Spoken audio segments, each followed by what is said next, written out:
Welcome into Bills Tonight Digital, presented by Hunt Real Estate, the official real estate and relocation company of the Buffalo Bills. The Bills are 2-0 to open the 2020 season. It was their fourth consecutive win against the Miami Dolphins, the most since the 2006 season. The Bills win this one 31-28, and this game had it all. It had a lightning delay, it had a blackout, and then it had a fourth quarter comeback win by Josh Allen. A lot to discuss, a lot to get into, but first I would like to welcome in Eric Wood, our analyst for the show. Eric, thanks for being with us here. Happy to have you virtually from Kentucky. Yeah, glad to be here. That was a fun one to watch. What an exciting game. Yeah, Eric, who gets the game ball in this game for you? I mean, you got to give it to Josh Allen. He goes for over 400 yards today. I believe that was the first time since 2000, since Drew Bledsoe, the first time anyone's done that, and just a remarkable back-to-back weeks for him. And to cap it off with a 4-minute drill at the end where you throw 3 deep passes and connect on 2, that's a lot of confidence that the Bills have in their third-year quarterback. That deep ball is alive and well for Josh Allen to start the 2020 season. And let's hear from QB1 himself after the game. Here's Josh Allen. Hey, Josh, nice performance to say the least. Thank you. Yeah, what a crazy day, though. So if you can kind of wrap your head around everything, the delay, the 32-minute delay, for your sake, how that sort of affected things, and how you were able to you and your teammates shake that off and do what you did. Well, I mean, it starts with the leadership that we have here. It starts from the top down, and our head coach, and making sure in the locker room we were doing the right things. We weren't getting getting tight, getting stiff. We were staying loose in there, and we had a good day today. And the offense had to pick it up. We got a little sluggish there in the third quarter, and a couple of throws that I wish I had back. But at the end of the day, we got a victory, and that's all that matters. And if I could ask you one follow-up as far as the aggressiveness of this offense, 2 weeks in a row, and you really kept the foot on the pedal the whole way through. Was that a mindset that developed in the course of the game? Was it an attitude that you had in preparing for it, the game plan and all that? I mean, I think it's an attitude that we just have. We believe in our playmakers here, and Coach Sable's not the one to shy away from putting the ball in my hands. But our 5 did a great job in protection. Our backs, our tight ends did a great job as well. Our guys got open. They made plays. Undrafted rookie free agent Reggie, scoring a touchdown. We got Gabe Davis on a third down, 4th or 5th round pick, rookie, making big plays when we needed it. So when you got guys that can step up and fill roles and make plays the way that they did, that's huge for a team's success. And again, there's going to be games where the offense has got to step up, and today was one of those days. Are the long ball accuracy questions done now? Are we done with that? I'm asking you. I would say, yeah. Thank you. Thank you. Hey, Josh, Chris Brown, nice game today. I want to focus on after you guys went down on the scoreboard and having to answer there in the fourth quarter. So you think about, and I realize every game is different, but you think about week 1 where you guys made great use of a short to intermediate passing game. And then here when the chips are down, I mean, you're just going big play after big play on the last 2 scoring drives. Was that just what they gave you? Was it just Diggs winning early and Brown winning early? Just maybe talk about the contrast between last week and going for all the marbles here on the last 2 scoring drives. Yeah, I mean, I really think it starts with preparation. We had a great week of practice. Our scout team gave us a great look. We had Davis Webb, who's a quarterback, playing scout team safety, and he's working his tail off back there, and he's giving us a great look. So we just happened to run those plays in practice, and we felt good about them. The double move down the sideline, we were hoping that Steph could get it, and safety was to the field. I kept my eyes there, and he had a heck of a route and got open, caught the ball, made some plays. And then the next play, I believe it was Beasley over the middle of the field. So Steph just catches a long pass. The next one, he runs a short route, takes 2 guys, and we get to get Bees right behind him. So it's just selfless plays like that that really go a long way, and that's team success right there. But again, we could have been better. We can't not get a first down when our defense makes a fourth down stop on the goal line. We got to flip the field there. A couple times we let our defense out to dry, but again, we'll watch the film. We'll get better from it. And then the only other thing real quick, Josh, just they mentioned it even on the television broadcast, just the success of the crossing routes. Was that something coming in where you guys felt your guys could win there consistently? Because it seemed to be like bread and butter for you in the passing game today. Yeah. Again, we believe and we trust our guys outside, and I don't think there's many teams that can keep up with all of them. And that was just what was happening and what was working early on, and we just kind of kept going back to it and had some success. But again, teams are going to see that now, and they're going to try to figure out a way to sort of stop that. So again, we got to figure out new ways to get our guys the ball. Thanks. Nice job. Josh Allen, Mookie Hawkins, Ruffalo Sports 1080, man. Excellent job out there today. Thanks, Mook. Now, I mean, I don't know what is going on in these third quarters. I mean, just to really get you guys in sync and things like that. It was like all seasons happening in that third quarter for you down there in Florida. But when the Dolphins took the lead, what were you telling your teammates at that moment getting back on the field? Yeah, there was no panic. It was just, let's go. We got to get 6. We got to go put points up for our defense now. And again, our guys were cool, calm, and collected, and we just kind of went out there and did our jobs. And that's really what it comes down to, is executing when our name's called. And we had a bunch of guys go do that today, and a bunch of guys got open. They caught the ball when they needed to. And again, I said it once before, but you got to give credit to Gabe Davis and Reggie for making plays, when their name was called as rookies. Reggie being an undrafted guy, I mean, to come in there and do that and make a play at the goal line, catch a ball there, that's huge. And again, it gives the offense juice. We love seeing guys that are the underdog score. But that's a guy that's worked his tail off, and he deserves to be here, and he deserves every bit of it. Now, coming in, the biggest question this season was consistency in the offense. And these last 3 games, if we want to count that scrimmage, man, the past 3 games, you've been over 70% a clip, over 300 yards. I mean, how much fun were you out there having today in this offense? It's a lot of fun.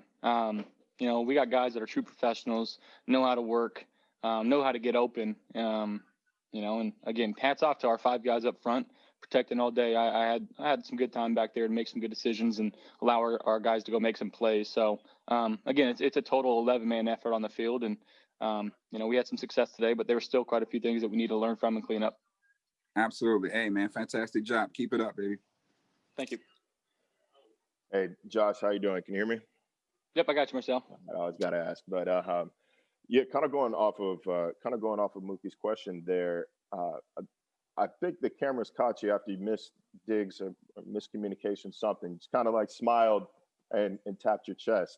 You just kind of look more comfortable in this offense. And so, I mean, is that fair? Is that accurate to say that an offense that puts 4 receivers constantly on the field really suits your skill set? I mean, I guess you can say that, but I think we had some good success in half personnel with our tight end in the game as well.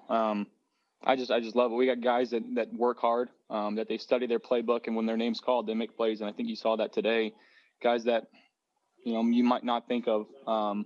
But again, we got some true professionals here, and the leadership from the top of our organization down to the bottom, I think, is all pretty set in stone. And, everybody's on the same page here. And, at the end of the day, as long as we're winning, that's all that matters. And kind of following up on that, I think you're one of now 4 quarterbacks in NFL history who've thrown for 700 yards, 6 tuds, no interceptions in the first 2 weeks of the season. That obviously is a lofty goal, lofty expectation. But is this more or less what you in this offense expected to be able to do over the first 2 games, to throw the ball this proficiently without the offseason, without a preseason? I mean, like I said, we got a lot of faith in our guys to go out and get open and catch the ball. And, I was saved a few times from interceptions today, and there's a couple that could have gone the other way. So I got to be better on that. But again, as long as we're moving the ball, we're scoring when we need to score, and keeping our defense off the field for too long, that's all that matters for us. Thanks, Josh. Thank you. Hey, Josh, good to see you. Thanks for doing this. You've kind of answered this a little bit in some of the other questions that you've been asked, but when's the last time you've played with this much confidence? I mean, I feel like I've always played with a lot of confidence. But in terms of knowing my playbook, knowing protection, knowing or expecting where my guys to be, it goes hand in hand though with how hard that they work and how hard we prepare, and it goes back to the scout team look that we get during the week. We got a bunch of guys that care about their craft and they continue to work hard, and again, it's a complete team effort. But to your point, just the comfortability or whatever you want to call it of the offense, it's really good right now, and Coach Sable's doing a good job of calling these games, and it's up to us to go out and execute. It's not really about the X's and O's; it's about the Jimmy and Joes. So that's what Coach Sable preaches to us, and whatever he calls, we go to try to make right. Was there a moment in the fourth quarter when it kind of clicked, like, yeah, we've got this, whether it be the deep ball to Diggs or whether it was the touchdown to Davis? Was there kind of a moment after you made one of those plays where you kind of said, okay, we got it? I don't think there was really one play, but I think we thought all along that we knew what we can do on the offensive side of the ball, and a couple times we cut it short, and we really beat ourselves in that late second, early third quarter. So we knew we had to pick it up. And we did. And again, Coach Dable called a great game, and we went out there and executed. And our defense got some stops when they needed to, and we were able to play good situational football there. Thanks, Jeff. For the most part. Thanks, man. Yep, thank you. Hey, Josh, Al Butler from UPI here. How's it going? Good, how are you? Good. I wanted to talk to you about that run you had just before the half. You ran over a couple Dolphins players, and can you just talk about that mentality you have when you look your head up and you see a couple linebackers coming at you, and then what you think those kind of runs do for your team from an energy standpoint? It's probably not the smartest thing to do. I slid early on, probably should have slid there, but I want to do whatever it takes to win. And that's always been my motto. That will forever be my motto. And it was a third down. I was trying to get it first. I got to be smart with the ball. I knew they blew the whistle, but I got to still hold on to that ball. And again, it was just a play that I saw and I tried to make. And I'll take myself, on a lot of, if not every time. Can you talk about how you've grown as a passer? I mean, even this season, you're only through 2 games, and today you're just throwing the ball all over the field. Can you just talk about where you feel like you are in your development overall? I think this offseason we worked really hard. There's a lot of people behind, what's going on behind the scenes, just trying to make things right. But again, I think it goes to the knowledge of the offense, knowing your protection, knowing what can hurt you, knowing your answers. If you see something, and getting yourself out of a bad situation. I think that's the job of the quarterback, is not to get in the right play every time, but to get out of wrong plays when you see them. So, it's been a group effort here, and we got to continue to. There's still some stuff that we missed and left out there, and we got to be better on that end. So we'll learn from it tomorrow and move on to next week. Thank you, Josh. Yep, thank you.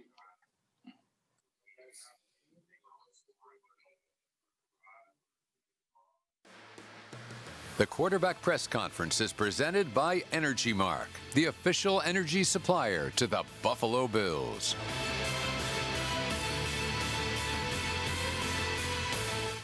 Josh's 4 touchdowns is the most by a Bills quarterback since 2014. His 417 passing yards, the most by a Bills quarterback since 2002. So we're seeing another career day for Josh Allen. He had one in week 1. He has another one in week 2. So Eric, when the team's back was against the wall heading into the fourth quarter, what impressed you most about this offense that we've seen now through 2 weeks? I thought Josh played his best ball in the fourth quarter last year. I loved the fact that his passer rating went up last year in the fourth quarter. It actually went up on third down last year as well. He likes those crunch time situations, and he proved it again to start this season. Last year, he ties for the NFL lead with Russell Wilson with the most fourth quarter comebacks. So I wasn't necessarily nervous when the Bills fell behind today, and that's a great feeling. That's that mode of expecting to win that Sean McDermott wanted to instill in this culture of the Buffalo Bills. And me, as an analyst for the Bills now, I feel it myself. I love the aggressiveness of the play calling in the fourth quarter. Brian Daboll continuing to air it out, knowing that they had mismatches in the secondary. Once Byron Jones went out of the game, it was a great opportunity for the Bills to continue to air it out just like they did last week, and they took advantage of it. Yeah, I think this offense kind of knew going into this game that it was going to be on them to win this game, not necessarily the defense due to the lack of depth at linebacker. Well, let's hear what Sean McDermott, the head coach, had to say about today's game.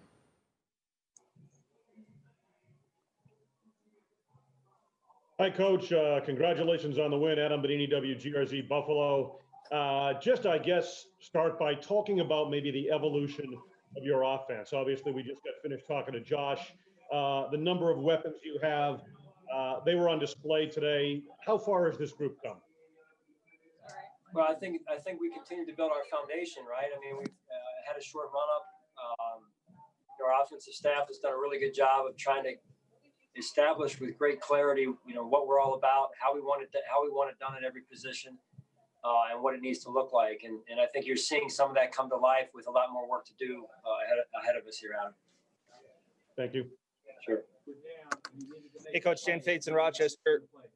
What was it like seeing, all week you can control? Not only that with the fans, but you also had a lightning delay. And just how proud of you the way your team handled all of the obstacles, trailing in the fourth quarter and still coming out with the win.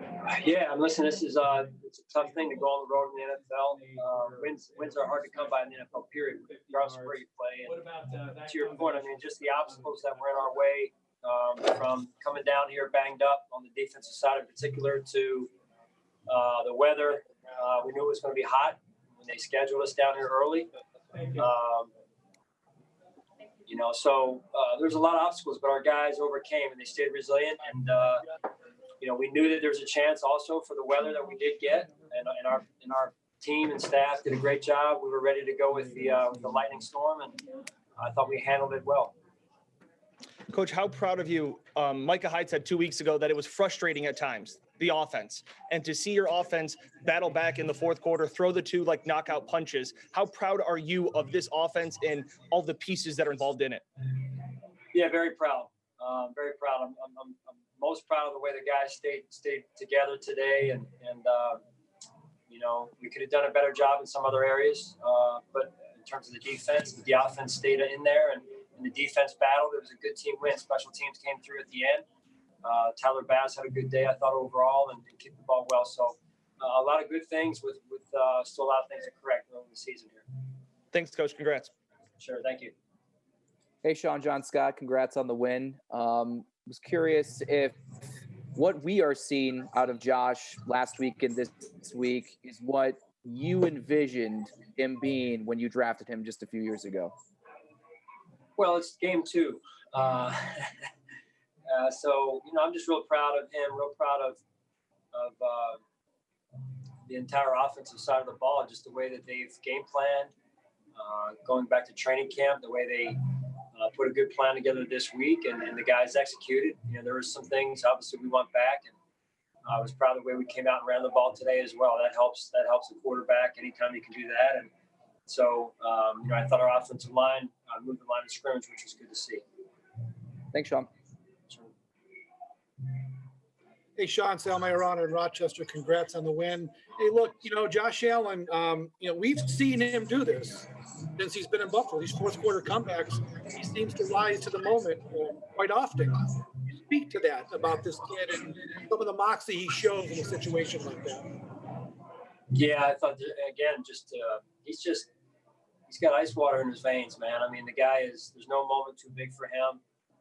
That was true from the very start when we got him here, quite honestly. And I'm proud of the way the guys, I think, are developing a mindset, right? That, adversity we faced last week, all the way, going back to the start of training camp with COVID and the adversity we saw last week, the adversity we saw today, a lot of challenges, and Josh is the leader, right? And he does a great job leading by example, and there's that winning mindset, which is he's a highly competitive guy, as are a lot of the guys in the locker room. So we got a group of guys like that, man, a bunch of them, which is a good thing for us.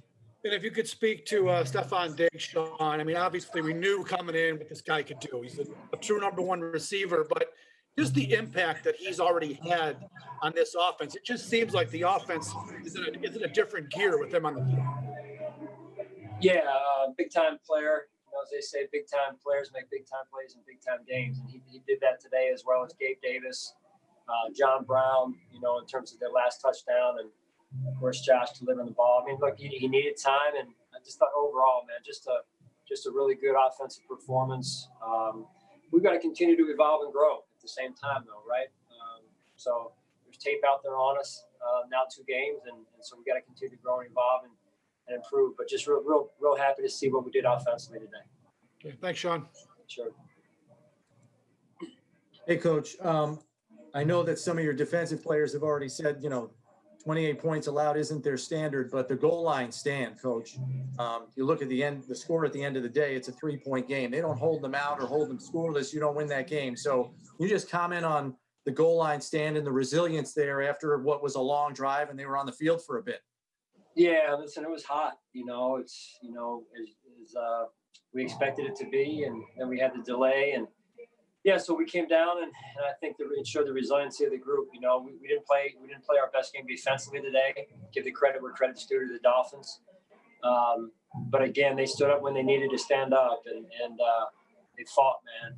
We came in a little bit beat up on defense, and real proud of the way that the linebackers the guys that played stepped up and did a good job. Thanks, Coach. Safe travels to you. All right, thanks, Chris. Hello, Sean, and congrats on the win. Thanks, Vic. Yeah, and so you just mentioned it. You've got those injuries on defense. It was going to put a lot of stress on that, and there were obviously other factors on top of that, but that was a big thing. So, what your offense did today, obviously couldn't have been better timed. But I'm thinking in a larger sense, you feel now you've got this kind of offense that can kind of regularly be this explosive for you. I mean, you've got a component that really, since you got here in 2017, this is really, it feels like something new and different on its whole. How do you see it? Yeah, I think I think some defensive head coaches take the approach of continuing to pad their side of the ball, and then they like winning 11-9 and having no hair, I guess. Whereas I guess for me, I don't like winning 11-9. I like winning, but I just feel like to have a good football team that can sustain success, you need to have a balanced football team, and so Brandon Bean and his staff did a great job of continuing to look offensively what we could add to what we had, and so I think you're seeing the result of some of that, and then to build it the way it's being built, still with a lot of work to do. Vic, just 2 games in here, so I think it's important that we remain humble and hungry with in regards to that. But yeah, this league is hard to win every week, and so the defense hobbled in here, and I thought the offense stepped up when they needed to step up, and I think that's a sign of a good offense. And when you have that explosiveness to be able to answer, when the Dolphins answer, we answer. So for the most part, so it's good to see, and glad that Tyler Bass had a good solid game, and so that was good to see. Thank you, Sean. Sure, Vic. Good to see you. Great to see you. Coach, great win out there today, 2-0. Not the way you probably want it, but hey, a win is a win, right? So, I don't know what's going on these third quarter Advil moments. How difficult was it for you guys just to get back in sync in that third quarter once again, Coach? Yeah, the game ebbs and flows, and there's some things we can do better there, starting with me, and so I've got to take a better look at the film. I don't see Mookie to give you more specifics on that. Yes, sir. And speaking of that defense, Dobson was like a man possessed out there. Care to talk about how impressed were you for him to go out there and fill those shoes with Tremaine and Milano being out? Yeah, it was big for him. He's usually one of our core special teams players, so we missed him on special teams because he was playing on defense. And to be able to do what he did at such a young age. This is a guy that was on basically on practice squad last year for the most part, right? So just real proud of him, the way he's grown, how humble he stayed and hungry, and I think Coach Bob Babish has done a great job as well as Leslie Frazier with working with him. Absolutely. Coach, congratulations and safe travels to you. Thank you very much. Appreciate it. Hey, Sean, congrats on the win. Curious, I got a couple questions here. First, it looked like you were shuffling offensive linemen there during those last couple drives of the game. I was wondering, was that game plan? Was that injury related, or what was the process behind that? Yeah, no, it was just looking at what we felt like was best for the situation overall right there. So we wanted to rotate some guys early and then, use that, what we saw early in the game to determine what we were going to do later in the game. Gotcha. Thanks. And then also, 31 points today when your defense gives up 28. And it's a rare occurrence for your defense. But what does this say about the development of where this offense is, that you can put up so many points? You told us it was such a focal point this offseason. Where does it say that this offense can do that this early in the season? I think it was good to see early in the year. I mean, there's a lot of football yet to be played, right? I think, when you look at it, we made some big plays and big moments of the game. And that's also good to see, because that comes with a mentality, a winning mentality. And that's good to see. All right. Thanks for sticking with me there. I kind of lost my train of thought halfway through the question. That's all right. All right. Appreciate it. That happens to me all the time. Feel that. Travel safe, man. All right. Thanks. Thanks, Coach. That is all for today. Okay. Thanks, Emily. Sean McDermott's press conference is presented by Hunt, the official real estate and relocation company of the Buffalo Bills.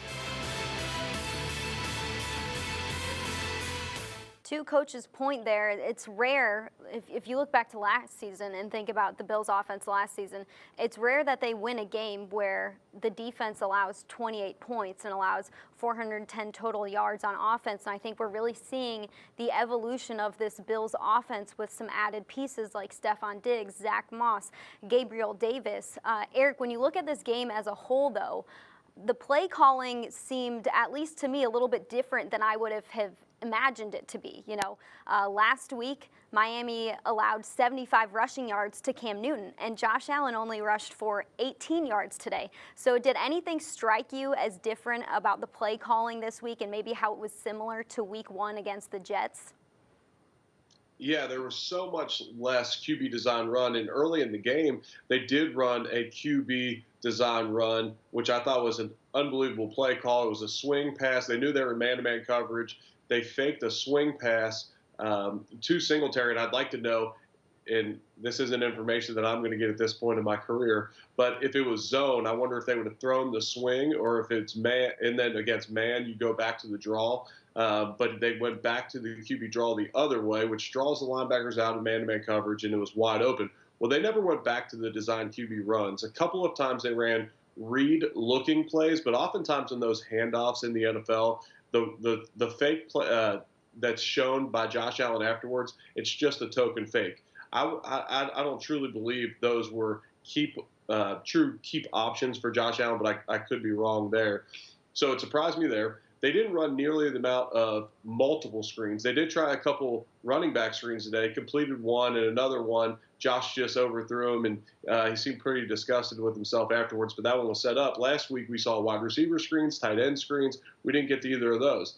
It shows how multiple this offense could be, and we saw a lot more play action down the field this week. I mentioned earlier in the first segment about when Byron Jones went out. I'm not sure that the Bills necessarily changed their game plan, but they knew at that point, okay, here we go again. Similar situation to last week. There's going to be a lot of plays made through the air. The rain also stopped at some point.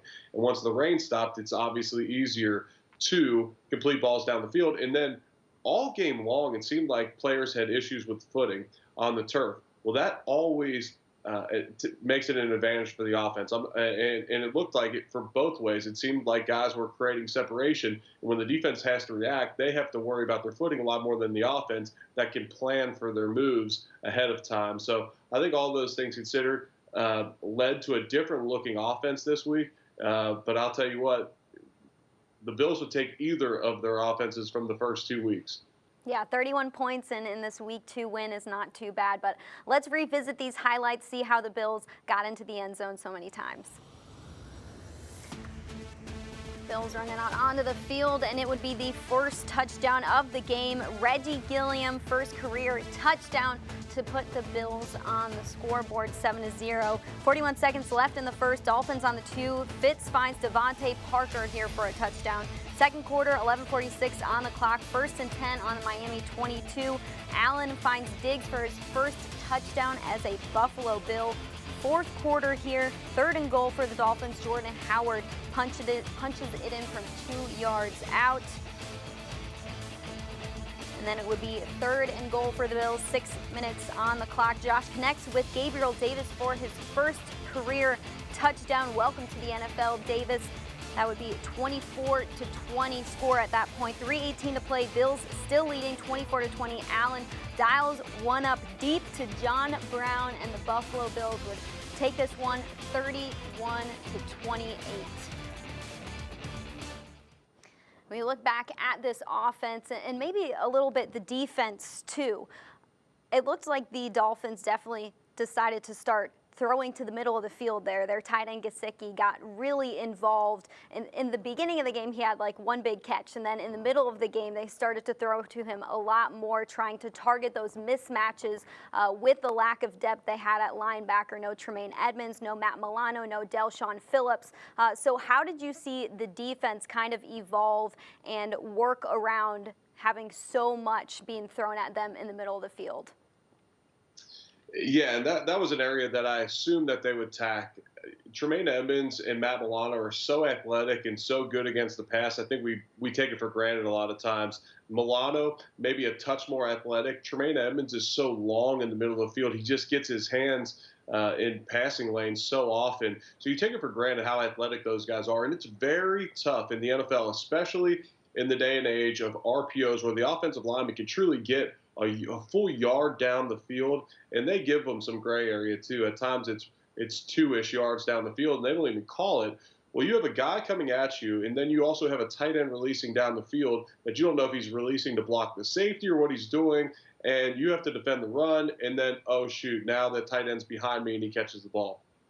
You get guys in there. A.J. Klein's played a lot of ball this year, but he's not quite the player that Matt Milano and Tremaine Edmonds are. Dotson showed extreme ability today. I thought he played extremely well, but those are tough situations for those guys. And even in man-to-man defense, a lot of times for corners, you'll assume, and it just seems this way based upon the technique that the corners are playing on some of those play-action passes that were caught across the middle of the field that were tight ends, that were receivers at times. It seemed like the corners were playing outside leverage, knowing that they had help inside from linebackers, maybe a safety dropping down. Well, the play action would oftentimes get those guys to bite up. And you also have to give credit where it's due. Ryan Fitzpatrick has completed a lot of balls in this league off of play action. Gesicki's a good receiving tight end. Devontae Parker, former #1 pick, he goes for over 1,000 yards last year. Fitz loves Preston Williams and his ability. So these guys can make play. So we don't need a big freak out session because Fitz had a good day passing against the Buffalo Bills. But I noticed it throughout the game. They were attacking the middle of the field, and then they were making a conscious effort to attack Levi Wallace, which they did last year as well, especially in the game in Orchard Park when both Preston Williams and Devontae Parker were both healthy. They attacked Levi Wallace. No matter who he was guarding, they would go at him. And then late in the game, they finally go to Trey White, and he makes them pay last year with the Bills game in Orchard Park. This year, I thought he did it again. I thought Trey White finally had his pick at the end, and it went right off his fingertips. He almost did the exact same thing he did last year to Fitz. So close for Trey White there. He had another good day as a corner, definitely helping out the linebackers. The defensive line did a great job helping out too. And let's hear from the defense. Let's hear from Trey White and what they had to say about the win. Hey, are we ready? Yep. All right, guys, congratulations. Mike, got a question for you. Just could you talk about the goal line stand in the third quarter, and specifically the third down play where you defend Gesicki? It looked like you and AJ were right on the same page there. Yeah. That was a huge series in the game. We seems like we couldn't get off the field. In the second half, they were just driving nickel and diming us. We couldn't get off the field. They drove all the way down. That's just a sign of a good defense. Standing strong and making them just try to score, and they couldn't get in. That third down play. I wish I could have timed my jump a little bit better and came down with it. But it was just a big play and a good stop by us. Thank you. Hey, Micah, how's it going, man? Congrats on the win. What's up, Marcel? Kind of going off of the quote you said you knew I was going to like last week, that you would go to the sideline sometimes frustrated with how the offense would play. How far, though, have we come, or how far have you come as a team from those days when defense is starting to struggle late in the second half and the offense can respond with 2 straight scoring drives to ice the game? Yeah, Marcel, I promise I'll answer this question, but you got to promise me that you won't ask me about this again. Yeah, I got you. Thank you. The offense picked us up. We couldn't get off the field. Like I said, they were nickel and diming us, and then it was the offense. Man, they just stepped it up. That's where our offense is now. They're able to make plays and move the football, and whether if it's Josh, whether it's receivers, the running backs, off the line is doing a hell of a job. I love what they're doing on offense, and they had our back today. They really did. We don't like giving up. I think it was 28 points. That's not winning football on our side of the ball. But like I said, the offense picked us up, and thankful for them. And just from what do you think the Dolphins' adjustment was at halftime? It seemed like things were relatively under control during that first half, and it seemed like they might have figured something out late in the third and in the fourth quarters. Yeah, I think they were just beating us to our leverage. They were doing a good job running the football and forcing us to tackle. And they got a guy like Fitzpatrick, behind center. He's throwing the ball all over the place. He knows that we're in on every single snap. A guy, I talked to you guys earlier in the week, and he's a smart quarterback. He knows what we're in. He's able to dial up, pass, run. If we're under pressure, he spits the ball out quick. They have talented receivers, so that's a good football team. That's a very good football team. I think the record doesn't indicate how good they are, but they're a force to reckon with. And talking to Fitzpatrick after the game, I told him, I said, man, every time we play you, he just knows how to move the football against us. All right, I appreciate you, Micah. Thank you. Of course. Yep. Hey, Micah, Matt Fairburn here. Kind of building off what you're saying about Fitz there. How much do you guys how much are you aware on the sideline in the second half that that's a guy that just does not stop? He's not going to go away in the second half. He's not going to, run and hide. He's going to keep firing and keep coming at you guys. We just know from our history playing against him. That's the kind of mentality he has. He's just going to keep going out there and keep playing, keep fighting. I feel like this game was the same game, that we played back in Buffalo. We got up a little bit, and then he just drove back down the field again. And it came down to onside kick again. That's just that's Fitzpatrick, and we knew that coming into the game that it was going to be hard fought game. Got a little bit delayed at right at the halftime. We just kept talking, in the locker room, saying we got to keep fighting, and try to force takeaways. What did you make of what Josh did? I know you guys got a ton of confidence in him, but to see him throw for 404 TDs, he hasn't done that yet. Dang, Jay. I didn't even know he did that, but that's the confidence that we have in him. I think that as a quarterback in this league and you get confidence, it's a dangerous thing. It's a dangerous thing for opponents. We played against one today. Fitzpatrick has a lot of confidence. Josh today had a lot of confidence. Seeing him, light up defenses like that is remarkable. We stay in Josh's ear all the time, talking about how good he is, and he knows it. He knows it, and performance like today definitely solidifies that. Thank you, Micah. Yep, thank you. Yes, good afternoon, gentlemen. George Radney, Challenger Community News. Micah, on the onside kick, is that almost like deja vu? They seem to kick the ball to you each year here down in Miami. I don't know what it is. I don't know why they keep kicking it to me. Maybe they saw me the ball slip out my hands in the third quarter on that end zone. Maybe thought they can get me. I don't know. But that ball was up there for a while. I thought it was never gonna come down, but they were able to time it up and get down. Somebody was coming and try to take my head off and just get down and game over. Is that something that you guys seen on film, or how they maneuver on their onside kicks so that you were in the proper position of chances of the ball coming to that side of the field? Because you seem to be on the side of the field where the ball is coming. A lot of kickers are right-footed. They do that sky-high kick. We know that kicker from last year. Played against him last year. They did the same onside kick. Great call by whoever called the timeout right before right before the kicker kicked the first one, because now we knew that they were trying to go middle and weren't going to do that again. So, like, obviously the next kid was trying to do it, the kicker is best at, and that was coming to me. So, great job by the guys in front of me blocking. I have 100% trust in them blocking in front of me, and I was able to go up and get the football. Excellent. Tre'Davious, question for you. You seem to be.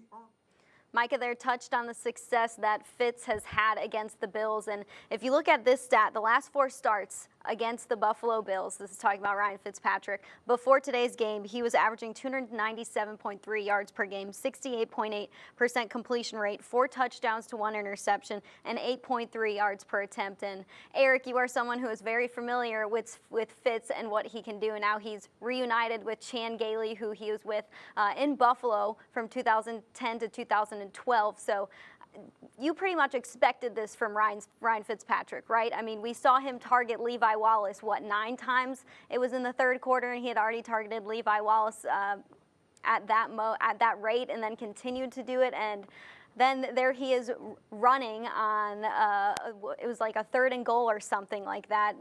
The guy does not let up. It doesn't matter how old he is. He's not going to let up, and he's going to do everything he can to get a win for the Dolphins.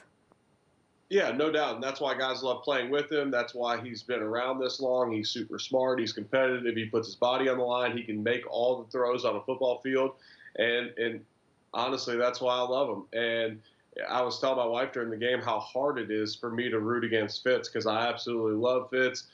We still stay in close contact to this day. This season means a lot to him. His mom passed right before the season. His boys are now of the age where they really love that their dad plays football. I believe they're 13 and 11 or 14 and 12. So it's so hard for me to root against him. I wish he was playing in the NFC somewhere. It was so easy for me to root for him when he was in Tampa. But, he's played well against coming back and playing against the Bills, no matter what team that was on. I played against him when he was playing with the Jets and I was on the team, Texans when I was on the team, Jets. Dolphins. It's hard to name them all at this point.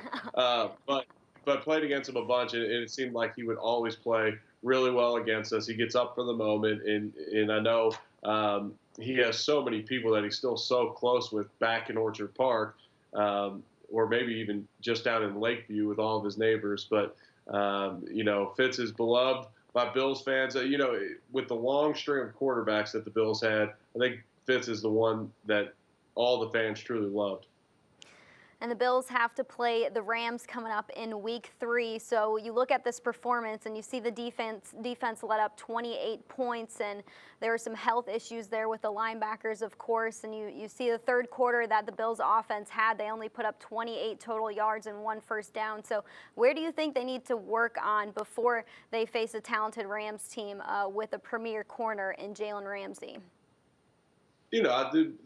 The guys that filled in, if they're going to continue to be in there, they'll be more and more comfortable with playing experience. Dodson and Klein will be more comfortable playing together. And this is a talented Rams team. They're 2-0 coming in. When I think about the Rams, I'm not necessarily worried about our defense. It's the offensive line getting ready to play Aaron Donald, because that guy can wreck a game. He truly can. He's phenomenal. And the whole nation got to see it in the first week when the Cowboys were playing them. And it was a primetime game. But Aaron Donald's phenomenal. I know that they'll give him a ton of attention. That's what sticks out to me most about the matchup. Also, it's a West Coast team coming across the country to play the Bills for a 1 p.m. kick. That's always tough for a West Coast game. It's going to feel like 10 a.m. for those guys.